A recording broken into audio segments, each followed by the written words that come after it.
मोदी जी मरने वालों की संख्या ढूंढ रहे हैं। मोदी जी मत करिए। मोदी जी आपका झोला पैक कर दूंगा मैं। आपने बहुत इस देश की जनता को मूर्ख बना लिया। आप मोदी जी करके आप इस देश के मजदूरों को खा गए, किसान को खा गए। आपका पेट अभी भी नहीं भरा, आपका पेट अभी भी खाली है। इस देश की पूरी जनता को खाने में लगे हुए हैं। मोदी जी आप भी मोदी जी कर रहे हैं। आप दलाली खाते हैं क्या मोदी जी की? आप भी मोदी जी कर रहे हैं। जाके उस किसान के घर में जाके प्रधानमंत्री हैं, प्रधानमंत्री पद का सम्मान करता हूं मैं, ऐसे प्रधानमंत्री का सम्मान नहीं करता। मनमोहन सिंह जी कम बोलते थे लेकिन झूठ नहीं बोलते थे। ये तो झूठ ही झूठ, झूठ पे झूठ, हद कर दी। अब बात पानी सर से ऊपर जा चुका है। आप लोगों को मरने के लिए सड़क पे छोड़ रहे हैं। आपके पास कोई सुविधा नहीं है, आपके पास पॉलिसी नहीं है। नरेंद्र मोदी जी अगर आप में दम है तो आइए, आप एक दिन मुझसे डिबेट करके दिखाइए। मैं आपको बताऊंगा कि आपको इस देश के बारे में क्या जानकारी है। आप जिस जीडीपी की बात करते हैं ना, नरेंद्र मोदी जी उस जीडीपी की फुल फॉर्म नहीं बता पाएंगे। जिस जीएसटी की बात करते हैं उस जीएसटी की फुल फॉर्म नहीं बता पाएंगे।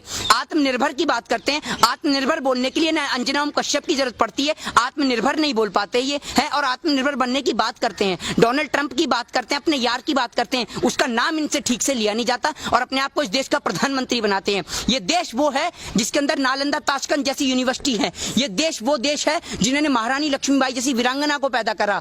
ये देश में आप जैसे लोगों की जरूरत नहीं है जो इस देश के नागरिकों को मरने के लिए सड़क पे छोड़ दे। प्रधानमंत्री जी कह रहे हैं कि इस संकट में भी तुम्हें अवसर ढूंढना चाहिए, वो अवसर खोजने की बात कर रहे हैं। अवसर कहां से ढूंढे? अवसर तो आपके व्यापारिक मित्र ढूंढ रहे हैं। अनिल अंबानी, मुकेश अंबानी, अडानी ये ढूंढ रहे हैं अवसर। वो मजदूर जिसके घर जाने के लिए उस पर किराया नहीं है, खाने को रोटी नहीं है, वो अवसर क्या ढूंढेगा? वो अवसर तो ये ढूंढ रहा है कि कोई खाली पेड़ मिल जाए जिसमें रस्सी भी टंगाई मिल जाए तो मैं अपने परिवार के साथ में मर जाऊं। उस माँ से जाके पूछिए जो सड़क पे मृत हो जाती है। वो एक छोटा बच्चा, छोटी सी उम्र का बच्चा अपनी मृत माँ का दूध पी रहा होता है पेट भरने के लिए। उस माँ से पूछिए जिसके पेट में एक नवजात शिशु। आपके अच्छे दिन आ गए, मेरे ख्याल से आपके खाते में 15 लाख डाले तभी आपके अच्छे दिन आ गए। उस माँ से पूछिए जिसके पेट में नवजात शिशु पल्ला होता है और उसको 8 हॉस्पिटल में जाने के बाद भी कहीं जगह नहीं मिलती और वो माँ दर दर की ठोकरें खा के, अस्पतालों की ठोकरें खा खाकर एम्बुलेंस के अंदर अपना दम तोड़ देती है। क्या ये घटना शर्मसार नहीं है? आपको भले ही शर्म ना आती हो लेकिन मेरे भी घर में माँ है तो मेरा दिल यहाँ से दुखी होता है और मेरे को शर्मिंदा होती है, शर्मिंदगी महसूस होती है कि आज हमारे देश का प्रधानमंत्री ऐसा है जो अपने व्यापारिक मित्रों की मदद कर रहा है। ऐसी स्थिति में भी वो सोच रहा है कि कैसे मैं चुनावी प्रचार करूं, कैसे मैं बिहार को अपने नाम करूं, कैसे मैं बंगाल को अपना नाम करूं, कैसे मैं मध्य प्रदेश में सत्ता परिवर्तन करूं। अमित शाह ने कहा है रैली में कि हम 2/3 वोटों से बिहार में जीतेंगे। अमित शाह जी आपको शर्म आनी चाहिए। आपका भी एक बेटा है, एक बार अपने बेटे की ओर देखिए कि आपका इकलौता बेटा अगर बीमार हो जाता है तो आप उसके लिए क्या कुछ नहीं करेंगे। आप इस देश के तमाम बच्चों की तुलना अपने बेटे के साथ करिए, तब आपको पता चलेगा, तब आपको उस माँ का, उस बेटी का, उस बहन का दर्द समझ में आएगा कि एक बच्चे की कीमत क्या होती है। क्या लगता है जो संकट इस टाइम देश में चल रहा है, प्रधानमंत्री के पास कोई ऐसी योजना है जो बाहर वो निकल सके इस संकट? अगर उनके पास कोई पॉलिसी होती, योजना होती तो थाली डंडे ये बजवाते क्या, दिया जलवाते क्या? पॉलिसी होती पहले इस्तेमाल किया जाता। नहीं है कोई पॉलिसी उनके पास। अगर पॉलिसी होती तो उसका इस्तेमाल किया जाता। पॉलिसी तो है 72,000 LED की, 72,000 LED के 2, 4, 5 मिनट में आ जाती है। ये साल भर महीने की पॉलिसी की पॉलिसी है जिसका इस्तेमाल किया जा रहा है बिहार इलेक्शन में। अगर इनके पास पॉलिसी होती मजदूरों को पहुंचाने की, पॉलिसी है भी तो उसका इस्तेमाल नहीं करना चाहते क्योंकि सारा पैसा इलेक्शन में खर्च करना चाहते हैं। श्रमिक ट्रेन चला तो रहे हैं। श्रमिक ट्रेन ऐसा, आप गए हैं श्रमिक ट्रेन से? हैं आप गए हैं? आपसे पूछ रहा हूँ। नहीं मैं तो नहीं गया। आप नहीं गए तो आपको कैसे पता कि श्रमिक ट्रेन की क्या सुविधा है? मजदूर से आपने पूछा कि क्या आप सुविधा दे रहे हैं श्रमिक ट्रेन के अंदर? राजधानी में आप भेज नहीं रहे और राजधानी का किराया वसूल कर रहे हैं। आपको शर्म नहीं आ रही? कितनी और दलाली खाएंगे इस देश के चौथे स्तंभ को? पूरा तो जंग लगा चुके हैं, कारण इस देश का चौथा स्तंभ गिर भी जाएगा और हम लोग जिंदा हैं इस देश के चौथे स्तंभ को बचाने के लिए। हम ऐसे लोगों का कदापि साथ नहीं देंगे और तमाम लोगों से मेरा निवेदन है, जिन माओं ने, जिन बहनों ने, जिन बेटियों ने अपने घर परिवार के सदस्यों को खोया है, उनको पता है कि दुख दर्द क्या होता है। और अब आपको और हमें, आप क्या सोच रहे हैं कश्मीर के अंदर कश्मीरी पंडित किस तरीके से मारे जा रहे हैं? आप इस हिंदुओं का वोट का सिर्फ इस्तेमाल करेंगे वोट बैंक के लिए? अब इस देश का हिंदू भी जाग चुका है, मुस्लिम भी जाग चुका है, सिख भी जाग चुका है, ईसाई भी जाग चुका है और अब हिंदू, मुस्लिम, सिख, ईसाई इस संकट में प्रधानमंत्री क्या कर सकते थे? इस संकट में प्रधानमंत्री क्या कर सकते जो उन्होंने नहीं किया? प्रधानमंत्री जी क्या नहीं कर सकते थे? आपसे प्रश्न करता हूँ और आपको मैं बताता हूँ प्रधानमंत्री जी क्या कर सकते थे। प्रधानमंत्री जी ये कर सकते थे कि जिस तरीके से प्रधानमंत्री जी ऑनलाइन सुविधा करते हैं कि आप इस पे कॉल कीजिए और भारतीय जनता पार्टी की सदस्यता लीजिए, तो प्रधानमंत्री जी एक नंबर जारी कर सकते थे कि पूरे देश में कहीं भी मेरे भारतवर्ष का कोई भी मजदूर परेशान है, किसी भी जाति धर्म को मानने वाला, वो इस नंबर पे कॉल करे, उसके लिए खाना और राशन पहुंचाया जाएगा। प्रधानमंत्री ये कर सकते थे। प्रधानमंत्री ये कर सकते थे कि दिल्ली के तमाम बॉर्डरों से लेकर यूपी, लखनऊ, वाराणसी, कानपुर, केरल, कर्नाटक, पश्चिम बंगाल, हरियाणा, तमाम जगह, क्योंकि प्रधानमंत्री पूरे देश का होता है, तमाम जगहों पर भारतीय जनता पार्टी वालों को और उन निक्करधारी सेवकों को खड़ा कर देते कि कहीं भी मेरे भारतवर्ष का कोई भी मजदूर पैदल जाते हुए दिखे तो उसको सुविधा कराओ आने जाने की, और अगर कोई प्यासा दिखे तो उसे पानी की सुविधा कराओ। देश के प्रधानमंत्री इतना तो कर सकते थे। अरे इस लॉकडाउन के अंदर तो इतना देखने को मिला है कि लोगों को पानी तक नसीब नहीं हुआ, भूखे और प्यासे मर गए। आप मोदी जी इतना तो करा सकते थे कि उनको घर नहीं बेच सकते तो कम से कम उनको उसी जगह पर पानी और खाना तो मुहैया करा देते। मेरे दिल को और मेरे भाइयों मजदूरों को भी बहुत खुशी मिलती। देखिए, रैली का टायर पंचर कर देगी बिहार की जनता, स्वागत के लिए तैयार हैं पुराने जूते और चप्पल, ठीक है, और जिस पे रैली पे रथ यात्रा ये करेंगे उसका पंचर करेगी बिहार की जनता। बिहार के अंदर से शुरुआत होगी भारतीय जनता पार्टी की संपूर्ण भारत से जाने की तैयारी।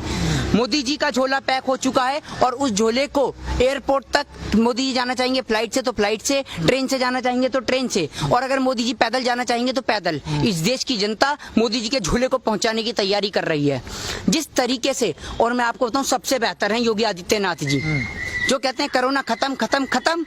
योगी आदित्यनाथ जी के पास ऐसी पॉलिसी है कि अगर कोरोना खत्म नहीं होगा तो झट से खत्म कर देंगे। वो क्या पॉलिसी है? वो पॉलिसी ये है कि भारत का नाम बदल के न्यूजीलैंड कर देंगे। खत्म, अंधभक्त खुश कि भैया कोरोना खत्म, क्योंकि नाम ही बदल गया। योगी जी से स्मार्ट बंदा कोई नहीं है, समझ रहे हैं? योगी जी ऐसा है, सुबह बाल पे तेल लगाया अपना एकदम बाल फुल सेट, उसके बाद नाम बदल देंगे शाम तक। है भी नहीं उनके। अरे भैया, बाल टेंशन इतनी लेते हैं, नाम सोचने में वक्त लगा। अब योगी जी को नाम सोचने में वक्त लगा, उन्होंने सोचा न्यूजीलैंड कर दें तो भैया कोरोना मुक्त हो जाएगा भारत।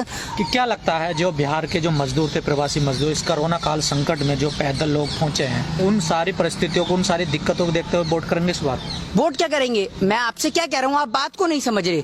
जिस तरीके से मैं आपसे कह रहा हूँ कि भारत का नाम बदल के न्यूजीलैंड कर दिया जाएगा, तो भैया ये घटना तो भारत में हुई है, भारत का नाम तो अब न्यूजीलैंड है ना, तो ये देश की जनता को गुमराह कर देंगे। और क्या दिक्कत है, योगी आदित्यनाथ जी पहुंच जाएंगे बिहार, बिहार का भी नाम बदल देंगे, बिहार का भी नाम बदल देंगे, जिससे वहां बिहार की चुनाव। मेरा मानना तो ये है कि अमित शाह जी बिना बात चुनावी प्रचार करने में लगे हुए हैं, इतनी एलईडीओं का खर्च कर रहे हैं, देश की गरीब जनता का पैसा मारकर। योगी आदित्यनाथ जी को भेज दो, वो तो बिहार का भी नाम बदल देंगे। काम इन्हें कुछ करना नहीं है, जनता को मूर्ख बनाना है, भक्तों से ताली पिटवानी है। भक्तों ताली बजाओ और खुश हो जाओ, क्योंकि भारत कोरोना में 11वें स्थान से 4थे स्थान पे पहुंच चुका है। आप थाली पीटते रहो, अनुपम खेर जी आप भी थाली पीटो, खूब थाली पीटो, क्योंकि ये अनुपम खेर जी तो ऐसे लोग हैं, अनुपम खेर जैसे ऐसे लोग हैं जो कोरोना जैसी महामारी में भी पैसा कमाने की सोचते हैं। ना कि इनको तो सबक लेना चाहिए सोनू सूद जैसे लोगों से, जिन्होंने इस महामारी में बाहर निकल के देश की गरीब जनता की सेवा करी है, उन मजदूरों की सेवा करी है जो महाराष्ट्र के अंदर रह रहे हैं,